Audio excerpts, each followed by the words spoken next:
हरियाणा में हरियाणा के किसान को अपनी धान बेचने के लिए एक तयशुदा फॉर्मेट पे काम करना पड़ रहा है।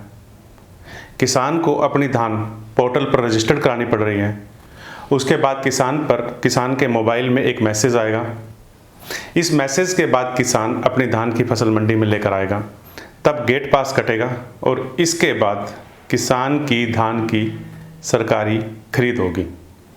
लेकिन करनाल अनाज मंडी में मोदीपुर में खाद्य आपूर्ति विभाग और प्रशासन ने मिलकर एक ऐसी गड़बड़ी की जो यह सवाल खड़ा कर रही है कि क्या हरियाणा का किसान गुनाहगार है और यूपी का किसान सही। क्योंकि इस मोदीपुर मंडी में खाद्य आपूर्ति विभाग के अधिकारियों ने यूपी के किसानों की बिना रजिस्ट्रेशन के, बिना कोई मोबाइल पे संदेश आए, कम से कम 50,000 क्विंटल धान खरीद ली है। अब यह धान किस खाते में खरीदी गई, इस धान की कैसे सरकारी पेमेंट होगी, यह बताने के लिए अधिकारी तैयार नहीं हैं। लेकिन हकीकत यह है कि इस खरीद में किसी न किसी लेवल पर बड़े स्तर की धांधली हुई है। नमस्कार दोस्तों, मैं मनोज ठाकुर और हम बात कर रहे हैं आज अनाज मंडियों में किस तरह से अधिकारी सरकार की कोशिशों को पलीता लगा रहे हैं, किस तरह से खाद्य आपूर्ति विभाग के अधिकारी, प्रशासन के कुछ अधिकारी मिलकर हरियाणा के किसानों को तंग कर रहे हैं और दूसरे प्रदेश के किसानों पर मेहरबानी दिखा रहे हैं। हम बात कर रहे हैं कि यूपी के किसानों की मांग थी कि उनकी धान की फसल भी हरियाणा की मंडियों में बिके। यह मामला सीएम मनोहर लाल खट्टर के संज्ञान में आया। सीएम मनोहर लाल खट्टर ने कहा कि एक अस्थायी मंडी स्थापित कर दी जाए जहां पर यूपी के किसान की धान खरीद ली जाए। लेकिन सरकार ने इसके साथ ही यह भी कहा कि पहले यूपी के किसानों के लिए एक पोर्टल बनेगा। यूपी का किसान अपनी धान इस पोर्टल पर रजिस्टर्ड कराएगा। पोर्टल से एक मैसेज यूपी के किसान के पास जाएगा और उसके बाद धान खरीद होगी। लेकिन करनाल में जो हुआ वह इस सब के विपरीत था। सारे नियम, कायदे और प्रक्रिया ताक पर रख दी।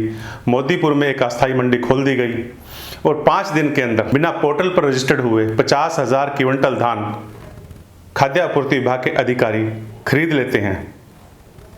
यह खरीद कोई छोटी खरीद नहीं है।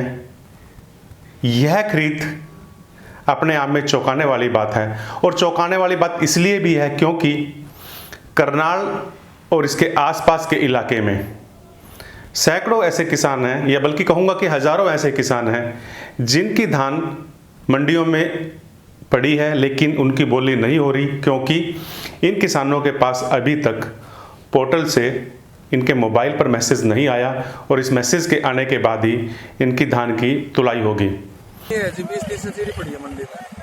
क्यों नहीं बिक रही? ऑनलाइन हो रहा है जी, कोई मैसेज नहीं आ रहा है। ये कह रहे ऊपर से आए मैसेज आएगा तब जीरी आपकी दिखेगी। जीरी कटवाई को पीआर को कोई गेट पास नहीं कट रहा, कोई मैसेज नहीं आ रहा है। ये जीरी की बहुत प्रॉब्लम है, बिकती नहीं, गेट पास नहीं मिलते, ट्रालियाँ खड़ी रहती हैं, कंप्यूटर चलते नहीं हैं, ऑनलाइन काम नहीं चलता इनका। जब हरियाणा के किसान के लिए सरकार ने यह व्यवस्था की है तो फिर आखिर खाद्य आपूर्ति विभाग के अधिकारियों ने मोदीपुर में कैसे बिना पोर्टल पर रजिस्ट्रेशन किए 50,000 क्विंटल धान खरीद ली।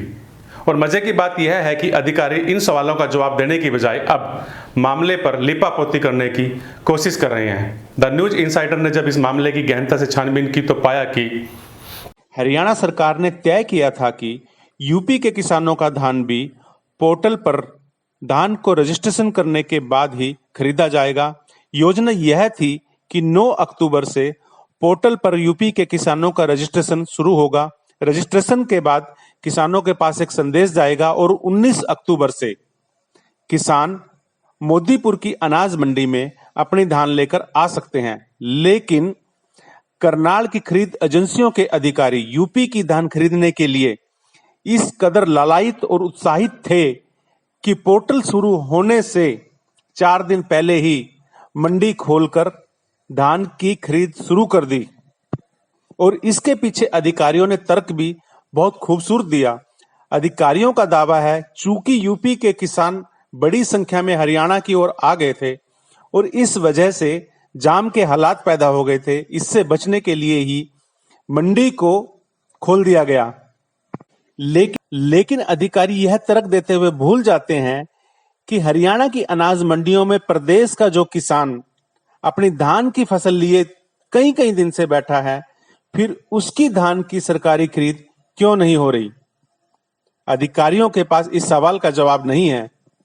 जब अधिकारी यूपी के किसानों का धान बिना रजिस्ट्रेशन के खरीद सकते हैं, खरीद 1 या 2 दिन नहीं बल्कि 5 दिन तक जारी रहती है। 5 अक्टूबर से लेके 9 अक्टूबर तक यूपी के धान की सरेआम खरीद की जाती है, तो हरियाणा के किसान ने ऐसा क्या गुनाह किया कि यह सुविधा हरियाणा के किसान को नहीं मिल सकती? क्या इसके लिए सरकार ने इनकार किया है या यह व्यवस्था अधिकारियों ने तय की है? इस सवाल का जवाब अधिकारी और सरकार से वांछित है। उम्मीद की जा रही है कि सरकार या अधिकारी इस सवाल का जवाब जरूर देंगे। पंचायत नई अनाज मंडी आड़ती एसोसिएशन के प्रधान रजनीश चौधरी भी बताते हैं कि इस सिस्टम में कहीं ना कहीं कोई गड़बड़ी हुई है।